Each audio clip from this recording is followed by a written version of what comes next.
specific date here. We're at the beginning of Av. We're going to go back to the middle of Sivan.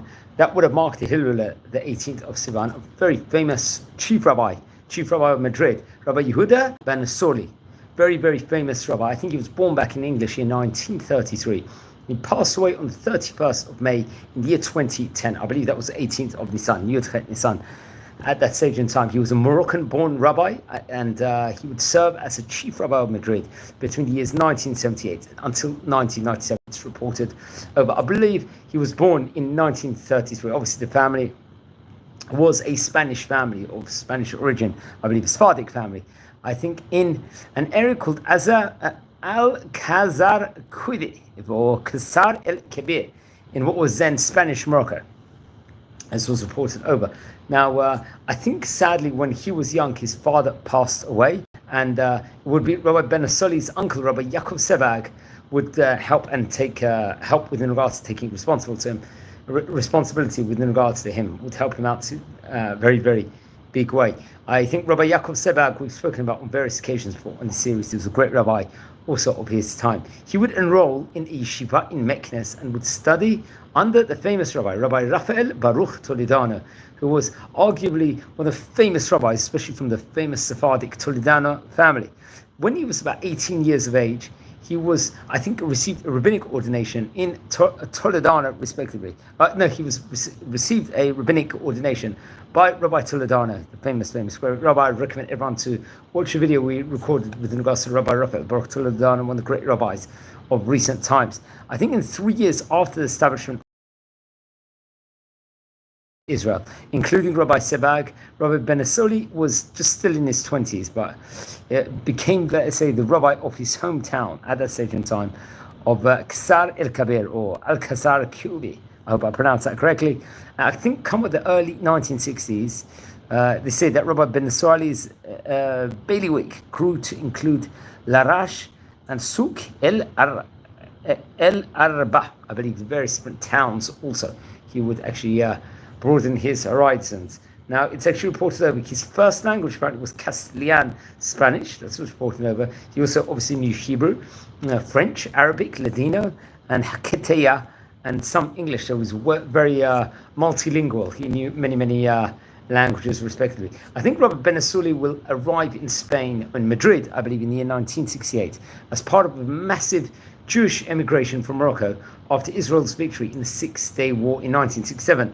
Now, when Rabbi Benasouli arrived, the Madrid community was home to approximately only about 2,500 Jewish people over there, having grown from 300 in 1959. Rabbi Benasouli would serve as a mohel, a shochet, and a mashkiach. Mohel being a rabbi that will perform circumcision, shochet being ritual slaughterer, and a mashkiach, kosher supervisor in the community. So he had various different, many different important roles. Come with the year 1978, it's reported over, he would go on to become the community's chief rabbi, succeeding another rabbi, Rabbi Benito Gershon, who was also, I think, from Spanish Morocco, respectively. Come with the year 1992, Rabbi Benasouli would actually host King of Spain, Juan Carlos I, and Queen Sofia at the Bet Yaakov, or Beth Yaakov Synagogue, to commemorate the 500th anniversary of the Alhambra Decree, the Spanish Inquisition, I believe. The occasion marked the first time that the king had visited a synagogue in Spain. Now, in 1997, another Moroccan-born rabbi, Rabbi Moshe Ben Dahan, would succeed Rabbi Benasouli as a chief rabbi of Morocco. Now, it's reported over, he passed away on the 31st of March 2010, I believe that was, 31st of May 2010, I believe that was the 18th of Sivan, and he was buried in a Ponevezh cemetery in Bnei Brak, I think quite near Rabbi Raphael Baruch Toledano, the great rabbi of his time, but much is actually spoken within regards to the great rabbi. There's various different articles, and I recommend everyone to look at that. We're going to concentrate on the Jerusalem Post, actually put an article out, and I think this was on July the 2nd, 2010, would have been about just over a month after he passed away. They talk about that how Rabbi Yehuda Benasouli, the chief rabbi of Madrid, who presided apparently over what the Los Angeles Times called a remarkable gesture of reconciliation from the Spanish monarchy and the 500th anniversary of the Jews' expulsion from Spain, obviously quoting how he passed away recently, because this article was recorded or was written about just over a month afterwards. So Los Angeles Times would actually quote him and make a main feature on him, reported over. As we said before, he was born in 1933, became the chief rabbi in 1978. And according to the Jerusalem Post article, his retirement was in 2000. So I'm not sure if he was an emeritus rabbi from 1997 to 2000, or if he ended his tenure over there in the year 2000. He had been a rabbi, reporter for around nearly 60 years, and represented, let's say, the Jews of Spain on many occasions at the international Jewish conferences. It was the most, obviously, we spoke about his most prominent moment on, I believe, March 31st, 1992, when the Spanish king at the time, King Juan Carlos Vaz, and Queen Sofia came to the Bet Yaakov synagogue in Madrid. And on the quincentennial of King Ferdinand and Queen Elizabeth's cataclysmic, let's say, Alhambra decree ordering the expulsion of Jews from Spain. Now, the expulsion order, obviously, we've learned about this before, it forced hundreds of thousands of Jews to leave and many others to convert. It was not formally revoked until the year 1968, when the first official synagogue was built. I think at the 1992 commemoration, the king would wear a white kippah as he prayed with then Israeli President Chaim Herzog. And Rabbi Benasouli spoke at that point in time to assemble the crowd, and was featured, reported over, in the front page picture in the New York Times. This was reported over. It was fitting that Rabbi Benasouli was there to preside over the services. They say that he descended, actually, Rabbi Benasouli, from survivors of the 1492 expulsion directly. His ancestors had chosen to settle in Morocco following the horrific end of what many consider the most glorious area in Jewish scholarship since the completion of the Talmud at that stage in time was. This period, I think, was noted for the creation of several major legal codes, Mishnah Torah, the Arba'at Turim, and the Shulchan Aruch, the Code of Jewish Law, respectively, that would serve as a basis of halacha, obviously, in modern day. I think, like his relatives' article says, and fellow Jews, Rabbi Benasouli's first language, obviously, was an old word version of Castile Spanish, and he had many, let's say, other languages he knew he was able to get onto his grasp. He was very fluent with. The Meknes Yeshiva, which I think he studied at, where he studied under Rabbi Baruch Toledano, was one of the central yeshivot in Sephardic world, one that drew on the traditions of Maimonides, reported over. Rabbi Toledano himself was a scion of 40 generations of rabbis, tracing his lineage back to Toledo in Spain. I think, obviously, he would study in Tetuan. He received his rabbinic ordination, obviously, from Rabbi Toledano, like I mentioned before, at the age of 18. Even while he was young, he was considered special. He always had a sefer, a Jewish scholarly book, let's just say, and was constantly learning Torah. I think, actually, in this article in the Jerusalem Post, he has got a cousin called Luna Nissenbaum, would actually contribute to it. After, I think, his uncle, Rabbi Gabbai, I believe that was, left for Israel with the first wave of immigration following the establishment of the state, Rabbi Benasouli became rabbi of the community of Al-Kazkarvir.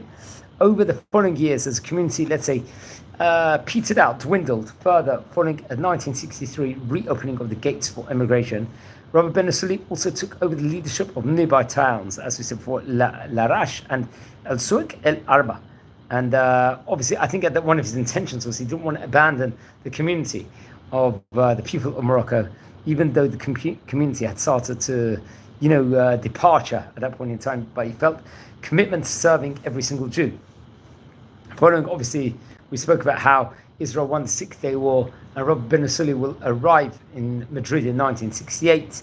Let's just say it was obviously a momentous day, like we said before, in the year of the calendar of Jewish community in Spain, and obviously revoked the Alhambra decree, which we spoke about before, which was about 500 years before.